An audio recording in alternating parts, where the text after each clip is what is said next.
Now a word from our sponsor, BetterHelp. BetterHelp is a platform that makes finding a therapist easier because it's online. Remote therapy sessions, and by filling out a few questions, BetterHelp can match you to a professional therapist in as little as a few days. It's easy to sign up and get matched with a therapist.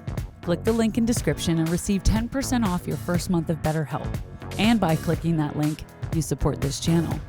Plus, you can easily switch to a new therapist at no additional cost without stressing about insurance, who's in your network, or anything like that. I was struggling for a long time, and BetterHelp was where I found my therapist, Whitney. If you're struggling, like I was, consider online therapy with BetterHelp.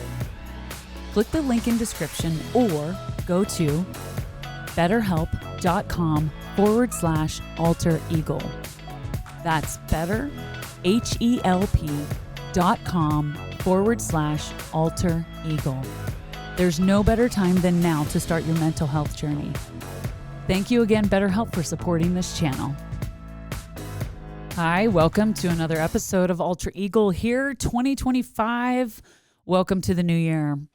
I'm your host, Laura Craigo. You guys already know that. So I'm going to keep this beginning part short and sweet. I know I say that sometimes and I go off on a tangent, but this is part one of a two-part episode. I'm going to be doing a few of those here at the beginning of the year, getting into some deeper conversations. So my guest today is Cecilia Tomko. She wrote the book Sacred Stones, a Butler County book.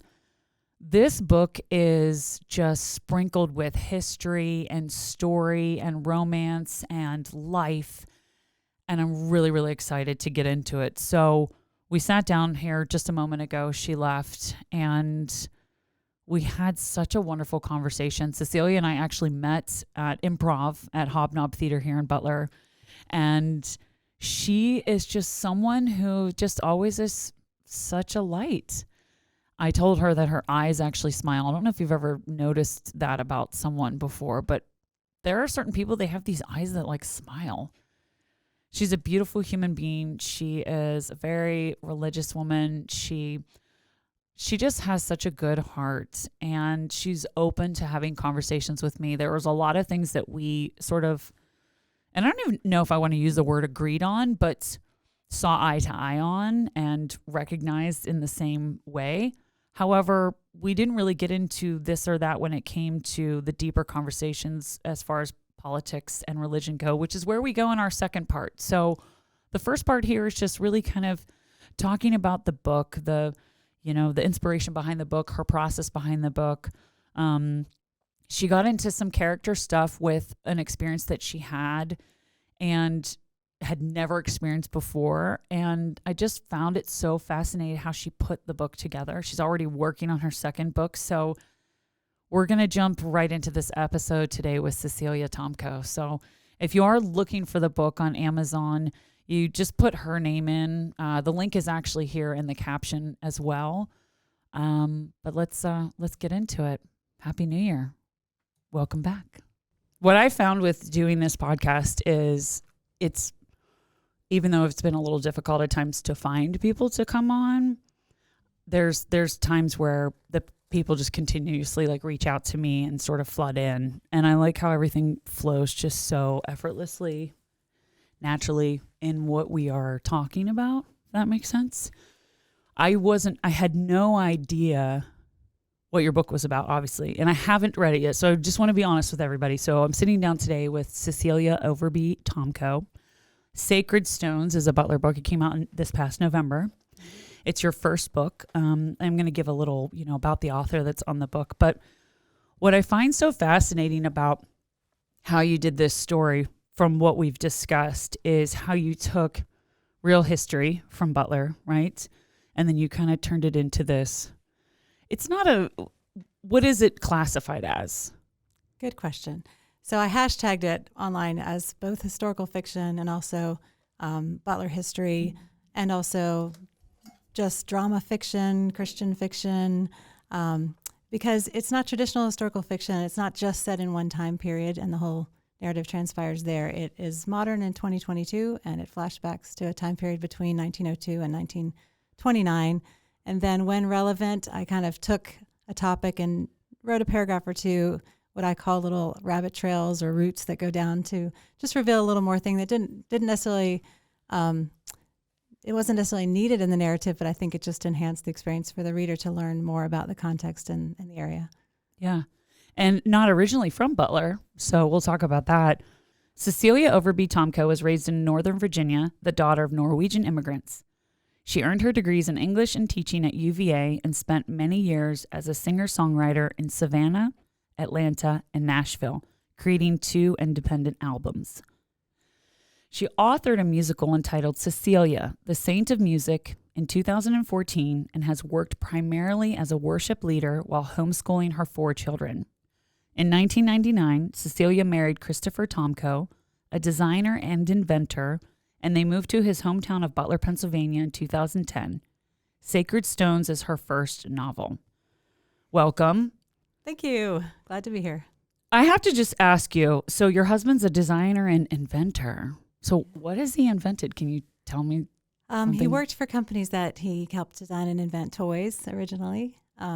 He also got involved in, he had his own business that was working with 3D printing, specifically with sand, and he patented and invented processes to use that industry to go further with making molds and making statues, things like that. Very cool. That's so fascinating. I love that. It's almost like a childhood dream, right? When you're a kid, like especially men, boys, they like to build things and put things together and invent things. So it's kind of cool that he does that.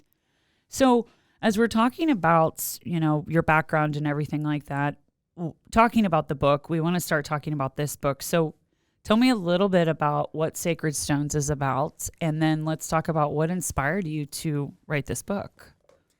So it's a fictional story about a family that is somewhat autobiographical. It's 4 kids, 2 parents. They moved from Nashville, which we did, to Butler, which we did. We got here in 2010, and this fictional family came here in 2022.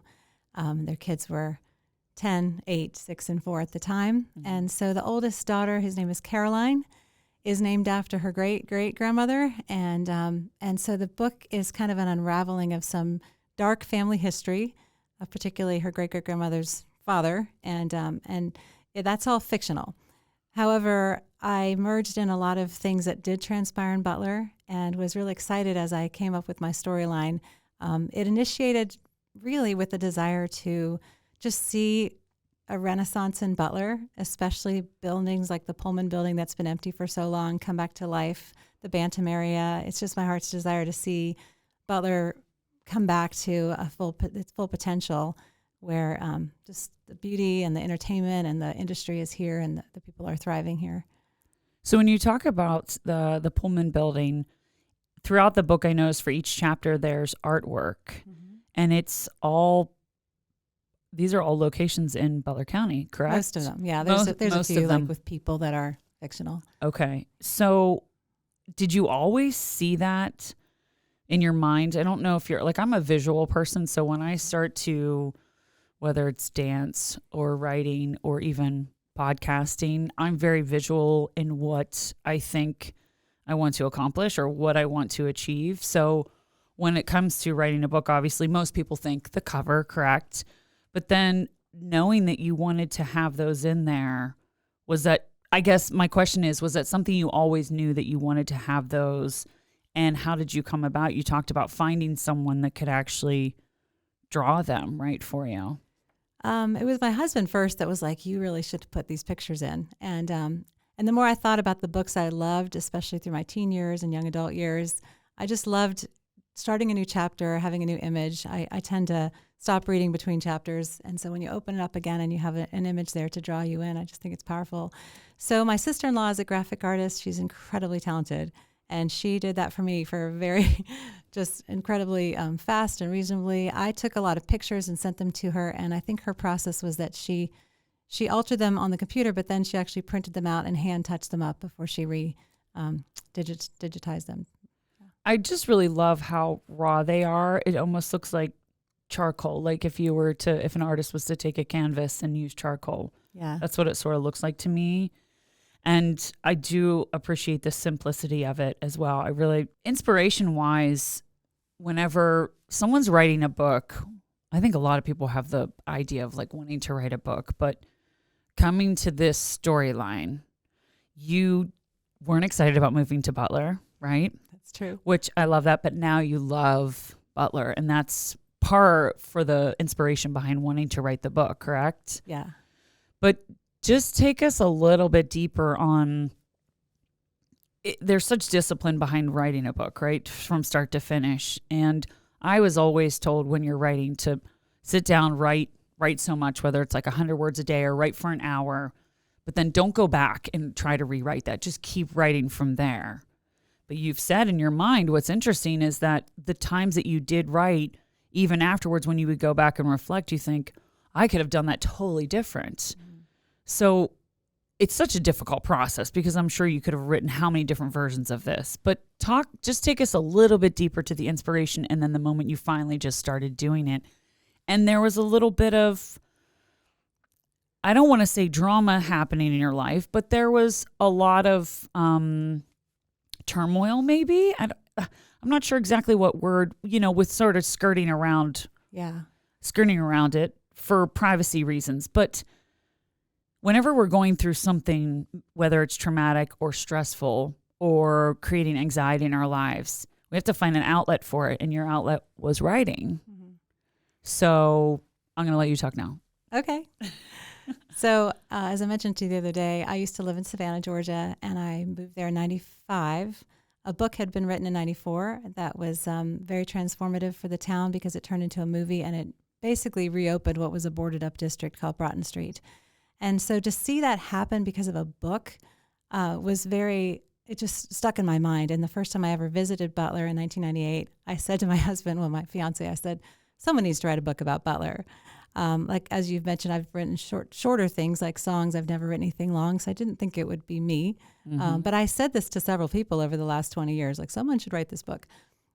So there were no takers. And over those years, I would accumulate little things that I thought were interesting. I had a file folder. I thought I would kind of capitalize, especially on the oil and gas industry. And my original working title years ago was going to be called like Black Gold or something that had to do with discovering gold or discovering the oil. And that I didn't have my heart in that. I couldn't make that start. And I started researching the Cunningham brothers coming here and couldn't really picture it. They say write what you know, but to try to start a narrative with something so unfamiliar as, late 17, early 1800s men that I just couldn't. So I had several times I got about 20 to 30 pages in and just was bored and said, well, if I'm bored now, no one's going to want to ever read this. Last summer, I caught a hold of the interview with Brian and Marina Frenchek about opening the Penn Theater. Mm-hmm. And when I first moved here, I had lived in a lot of quaint Main Street communities. I lived in Savannah, I lived in Marietta, Georgia, I lived in Franklin, Tennessee, and all had beautiful main streets with thriving movie theaters. So I always felt like there was this hole in downtown, and I'm sure many others did. Mm-hmm. I, however, got passionate enough to even write to Frederick Koch at one point when he was alive and saying, can you have a house here? Could you drop $1 million or so? I'm sure it wouldn't really hurt your bank account. Some pocket change, right? I didn't hear back from him. But anyway, I do what I can. I don't have millions myself, so I do what I can. But when I found out that was opening, it just felt like a shot in the arm. Like, this is the time. Things are happening. People are interested. People care. People are going to kind of put their money where their mouth is, which the Frencheks sure did, and it, I've always been wanting to do that. But the timing also lined up with, for the first time in 15 years, I was not homeschooling. And homeschooling is a full-time job, maybe a full-time job and a half. So, so that coming around the corner, like realizing this was my first school year that I wasn't going to be focused on my kids mostly exclusively, I started writing in July. And as you mentioned, a person came into our life, not a family member, who brought a lot of tension into our life for about 6 months. And during that time, I didn't sleep much. And so whenever I could sleep, I'd wake up and I'd go to my computer and I'd start writing. And pretty consistently, they'd always told me that the discipline of writing should be at least an hour or two every day. And I'm not a very disciplined person. My schedule changes every day. Which homeschooling allows. Mm-hmm. But anyway, that time I was very consistent between about 2 and 5 a.m. I would just write and then go back to sleep until 8 or 9. And so I was very consistent. In that first 6 months, I came up with a first draft that I thought, I think this is okay. I mean, it's not done. It's not perfect. It's definitely not, Nobel Prize winning, but it's okay. So I started giving it to a handful of friends and then a few people that I didn't know well. and got feedback from about 7 of them. I credit them in the front of the book. And that was really when I realized I needed to rewrite and add some elements that I had missed or kind of misled people originally. Yeah. So that was a fun kind of layering process. I think I mentioned to you, the first one was a friend who said, people love to have something romantic. It's not a romantic book at all. And I was like, yeah, it doesn't need to be romantic, but I wanted to seek a way to intertwine something where people's hearts were maybe touched a little more. So I rewrote part of it with that. And then someone told me that my flashback vehicle was kind of ghost-like, which was not my intent. So I took... Yeah, you said that, and that was so fascinating to me. And that's why I'm interested to read it now, but sorry, continue. No, that's okay. So the flashback was often I would have the characters see something, the modern characters see something in the past, and then their response that I described was fearful. And my friend said, well, it must be a ghost because ghosts provoke fear. And I was like, well, I just want it to be like a knowing. And so I kind of rewrote it to take out any elements that would be ghost-like and make it more of just a knowing of what happened in the past and kind of unfolding. So yeah, that was my 2 main rewrites, and that took until about June. And then I've been trying to get it online, and it took another several months to get it online in November. And you also recorded the audiobook of this that is on Audible. Yes, it is. It's available on Audible. Yeah. And I always find that it's just a different experience when the author is the narrator for their own book, because there's something about your tone and your energy and your inflection. Yeah. I don't know if that's something that I know why, right? It's a hard process to find an audiobook narrator. I mean, I do voiceover, so, obviously I do this, but that's something I want to get into is narration. But it's hard. It's a long process, especially if you want to keep sort of the same tone throughout, the same energy throughout. I have days where I sit down, I'll record an intro for an episode of a podcast a day maybe after, just so I can reflect on like what we sat and eventually talked about. And when I listen back, I'm like, wow, my energy's totally different, or my tone's different, or I'm louder. Sometimes I'm louder because I know that I've lost a little bit of my hearing. I was a soul cycle instructor, so I used to play music really loud in a space with, a lot of people. But, and then after a while, it just kept getting louder and louder and louder. And so I know that some of my hearing is a little, some of my hearing's gone. Let's just say that. But I don't know. I really appreciate the fact that you took the time to do that, because that's a whole separate. Well, what happened there? It's a whole separate skill, and it takes a lot of discipline. Like when you say you're not that disciplined, I think you're just being hard on yourself. And as women, we do that, right? But you got it done. Yeah. So you were disciplined enough to get it done. Yeah, I'm very utilitarian that if I have a goal, I will do it. Like my songwriting, I really don't write anymore because I'm not writing for anyone. I'm not writing to any specific audience. And so when I have an extrinsic motivation, I'll do something more than if it's just self-motivated. And this was kind of fun because it probably was it was a big project that no one was behind me saying you need to do this. But I just had it. I mean, maybe the voice of God in me is like, this is the time. This is the time. Yeah. And we'll get to it later. But it was really ironic when the shooting of Trump happened right after I had finished and was ready to start getting my book out. And it was like, I had told people for almost a year, I'm writing a book because I want to bring positive attention to Butler. And then that happened. Because do you think it was a reflection on who we are? In Butler? That was almost like, this is who they are? Do you know what I mean? Yeah, I don't know if I'm making sense in that. Negative in that, I mean, in most news is negative, frankly, but negative in that if you want your town to be splashed all over the worldwide news, you don't want it to be because a worldwide figure is attempted assassination here.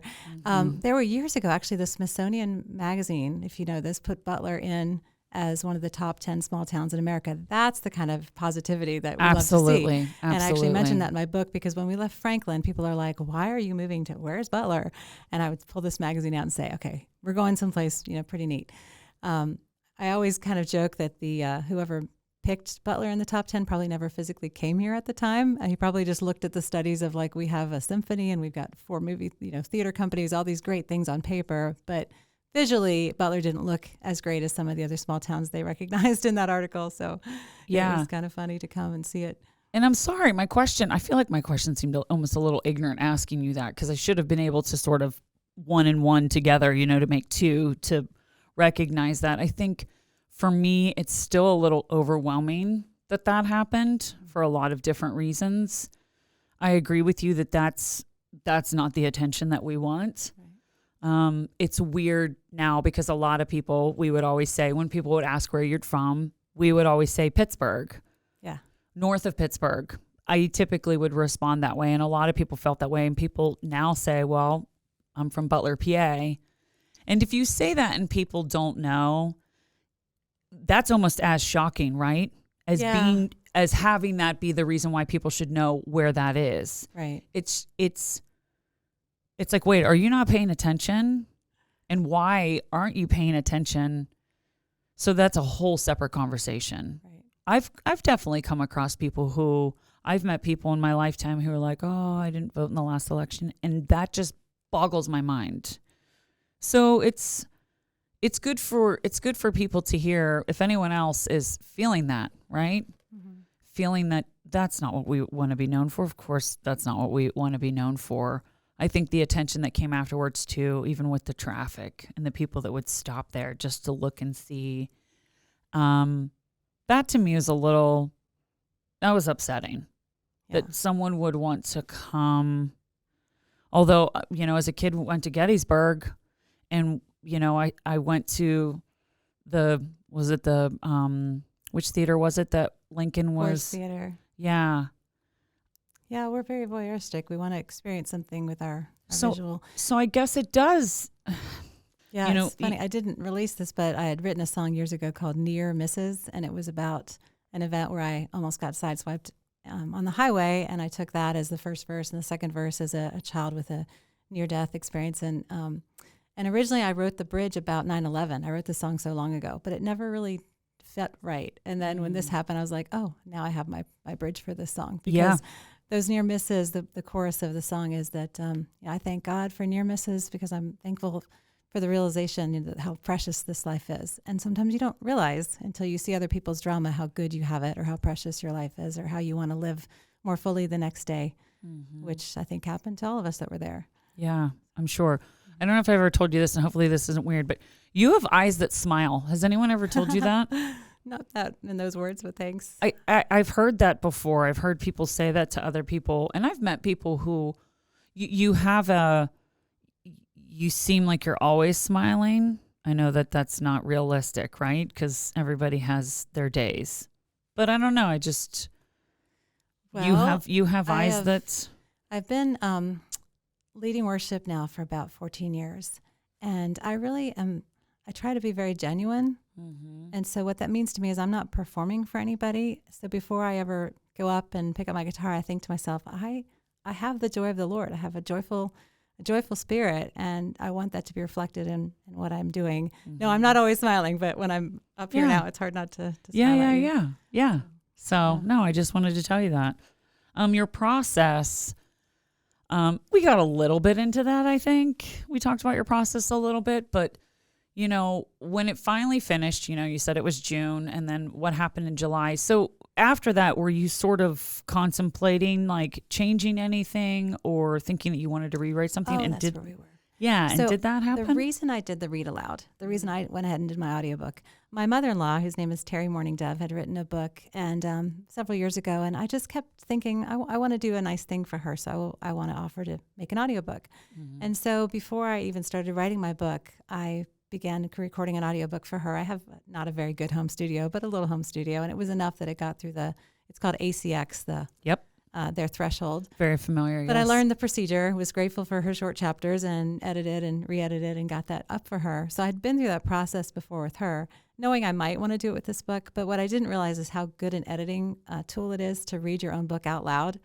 And as I read it out loud, I found out a couple things. One is little things that didn't sound right out loud, but also that I wanted my Hungarian villain to have an accent. So I had to look up, okay, how do Hungarians speak and how can I inflect that in the phonetic spelling of things? So I rewrote the book to have that because I really want my readers to hear that in their own minds when they're reading it for themselves.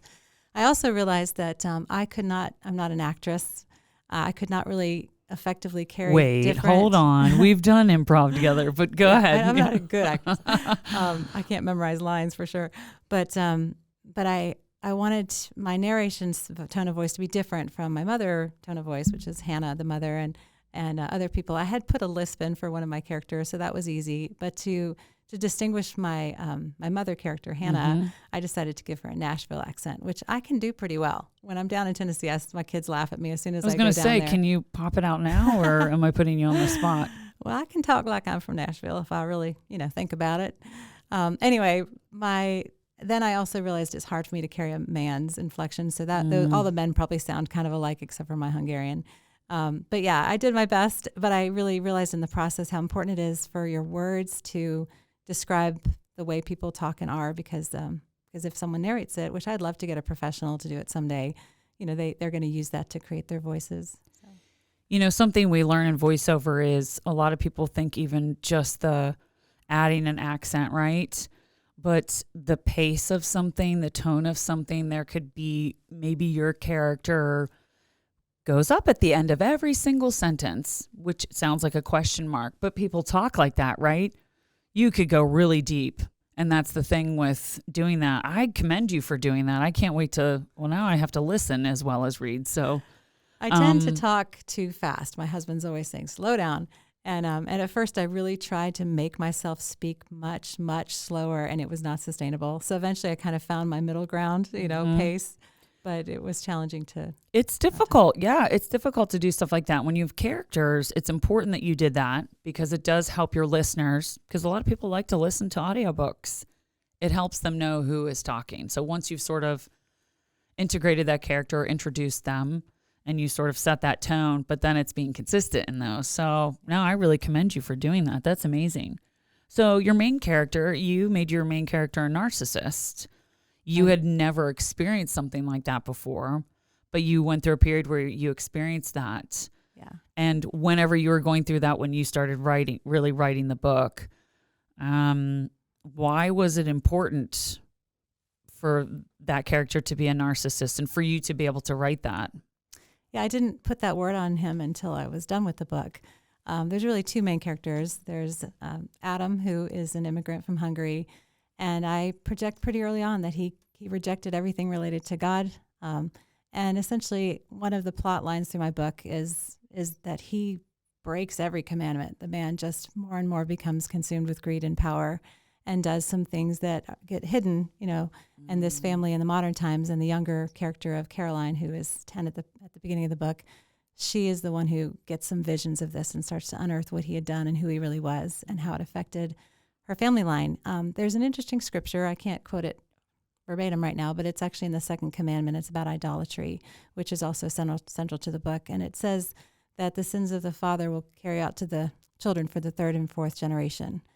And then it says, but I will love those to 1,000 generations of those who love me and keep my commandments, or I'll show love. God is saying this in there. And I've always thought that was a very perplexing concept. So I wanted to use that idea as part of the book. So that the 2022 family is the third and fourth generation from what took place. And it's just it's kind of a redemption story where this family ends up turning a corner to carry out blessings for their generations down the road. Mm-hmm. Okay. Wow, that's intense. Like knowing that the sins of the father will carry on through. Yeah, you have to kind of get your brain around that. I don't see it as a punishment, but I see it as when someone has locked the door to faith, to God, to Jesus. It's really hard for their kids to hear those truths, or those I consider truths, because they're not being taught at home, and so that can carry on. But when someone does, and then they're in the third and fourth generation, if someone does turn their life around, which my dad did actually, and it was very impactful for me. I can look back and see there was multiple generations of really bad fathering, really, really bad fathering. And he came to faith when I was about 13, and it was very transformative to see how that took to me, and I decided to carry that into my future and the blessings that that's brought. So. Okay. So you did talk about the Penn Theater a little bit. We mentioned that how you had reached out to Brian and Marina Frenchak, Lining of the Perfect Time, Preston Park, and Hayes Perkins. So do you want to talk about that just a little bit? Yeah, sure. How that kind of... I love Preston Park. I go there at least every week, if not every day. And I found it as such a treasure. It was actually really a personal treasure to me. When we found a house here in Butler, I knew it was on Whitestown Road. It was a really busy road. I had 4 little kids. I'm like, we won't know our neighbors. There's no place to walk. And then I found out that Preston Park had just opened. And it's nearby. We could walk there from our house. So tell anyone who's listening who maybe isn't from the area. So Preston Park's located in closer to Butler, like central Butler, but specifically like Renfrew, sort of Meridian area. Yeah, yes? It's on the west side of Butler, actually quite close to the farm show grounds. And I think I put in the book, but it's like 87 acres or so, rolling hills. We first discovered it. When we found out there were sledding hills there. There's like the best sledding hills in all of Butler. I don't know if you've seen it, but you know what? I forgot that they had good sledding hills there, and I need a good sled ride in. Yeah, and this is perfect weather for that. It's great exercise too. I used to park it at the bottom and watch. My kids had 3 separate hills they could go up, and it used to be a skiing area apparently until someone was injured. So we loved that before we even moved into our house there. But Preston, if you don't know, Frank Preston was a glass specialist starting he came here in the 20s, I think, and he was world renowned. And I am a huge Corningware fan. So when I found out that he actually invented Corningware, I was like, what? Okay. So he was hired to invent Corningware, which is, stackable, which is great. Anyway, yes, we love stackable. Yeah. Yeah, I have a lot of kids, so we go through dishes really fast. You don't want those big, bulky pottery things. They won't. Yeah. Yeah. Anyway, so when he died in the 90s, and then his wife stayed alive, Jane, for several years. And when she passed away, she deeded all the property to the county. It took a while for them to make it as a park. And right around the time it opened as a park was when we bought our house. And they didn't have any children. So I put Frank and Jane in my book, and I tried to stick true and honor who they were, but I do have them create some dialogue and interactions that weren't real, but all flattering, I hope. And when I was looking at the brochure about Preston Park, it mentioned Hayes Perkins, who was a gardener there just from 36 to 38. So I wanted to dig around, and you can't find that much about Hayes Perkins online, but what you can find will blow your mind. The fact that he was a world traveler in, the 30s and 40s and crisscrossed the ocean, I think it was 8 times, and it was a massive. Yeah, during that time period, that's a big deal. Yes, sorry, continue. No, it was fascinating to read about him and then think, how did he end up in Butler? Why would he end up in Butler of all places? To me, I call it Little Butler because I lived in D.C. and, Nashville, Atlanta. But he had encountered, Perkins and Preston met on a boat between the Cape and somewhere in Australia. They were on a boat at the same time and just really hit it off. And so Perkins came here because of Preston. And it was Preston who insisted that someone type up Perkins' diary, of which there are very few copies in existence. And I don't have one. I've never gotten to see one. There's someone who kind of outlined the chapters online, and I put a little segment of that in my book. But just looking at the outline of what he did was like, what? This man was mining gold, looking for diamonds on the Congo, working, on boats. Like, he did so many fascinating things. And then at the end of his life, he went back to California and worked for William Randolph Hearst, which, if you've ever seen Hearst Castle, I saw it when I was 13. And in my mind, I'm like, he would leave Hearst and come to Butler and then go back to Hearst. But sounds kind of like me, actually, being all over the place.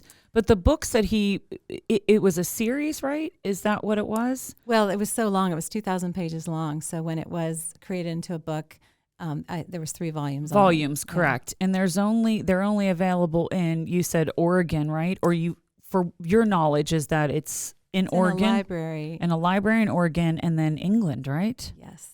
And do you know where in England? No, but I know someone who might be able to help me find out. And then I think there might be one in California. I believe it was in England because I think it was Preston that nominated Perkins to be in some kind of prestigious organization of horticulturalists or something. And so his name, That's so fascinating. And this is really opening my mind up a little bit, because something that you said is, why would you move back to Butler? Why would you move back to Butler? A lot of people said that to me when I moved back to Butler. When you're from here and then you move back, people do ask why. And a lot of times you find it from people who have lived here their whole life. Maybe they've wanted to leave. And I know everyone's different circumstances, right, can change people's trajectory of life. People will have dreams to go somewhere, and then maybe they get married and settle down and have kids. And when you have children, it's not that easy to just uproot. You just can't.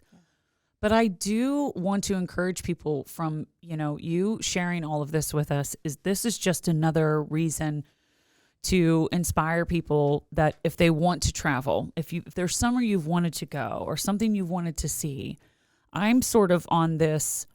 So what are you waiting for? I mean, I have a friend who has 4 children. I think her oldest is, I want to say Decker is 10 now. They live in California, and they've taken them all over Europe, Asia. They've taken them to so many places. And it's possible, right?